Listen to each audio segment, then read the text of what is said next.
ನಿಮ್ಮ ಅಪ್ಪ ಅಂತ ಹೇಳಿ ನೋಡಿ ಗೊತ್ತಾಗ ನಿಮ್ ತೋಟ ಬಿಟ್ಟು ಮ್ಯಾಗಡೆಗೆ ಇದು ಮಸವರ್ಕ್ ಹೋಗ್ತಾರಲ್ಲ ನೋಡು. ಅಣ್ಣ ಒಂದ್ ನಿಮಿಷ ಸುಮ್ಮನೆ ಒಂದ್ ನಿಮಿಷ ನಾನು ಮಾತಾಡಕ್ಕೆ. ನಮ್ಮ ಅಪ್ಪರ್ದು ಬೇರೆ ವ್ಯವಹಾರ ಈಗ ಭಾಗ ಮಾಡ್ಬಿಟ್ಟವ್ರೆ. ನಮ್ಮ ಅಪ್ಪರ್ದೇ ಬೇರೆ ವ್ಯವಹಾರ, ನಂದೇ ಬೇರೆ ವ್ಯವಹಾರ. ನನಗೆ ಯಾವ್ದಾನ ಮರಗಳಿದ್ರೆ ಕೊಡ್ಸು, ಅದೇನೈತೆ ಕಮಿಷನ್ ನಿನಗೆ ಕೊಡ್ತೀನಿ.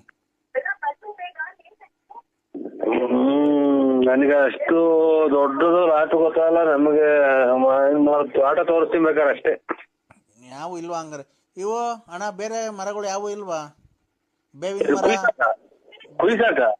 ಬೇವಿನ ಮರ ಅವು ಈಗ ಮರನೂ ಕುಯ್ಸ್ತೀನಿ, ತೋಟನೂ ತಗಂತೀನಿ. ಇದು ಬೇವಿನ ಮರ ಅಂತವ್ ಯಾವ ಇಲ್ವಣ್ಣ? ಹಳಸಿನ ಮರ ಅವಂತ ಇಂಥವು ಬೇವಿನ ಮರ. ದೇವ್ರ ಮರ ಐತೆ ಅಂತೀರಾ? ದೇವ್ರ ಮರ? ದೇವ್ರ ಮರ ಅಂದ್ರೆ ದೇವ್ರದ್ ಬೇವಿನ ಮರ. ಬೇಡಣ್ಣ, ದೇವ್ರದ್ ಬೇಡ.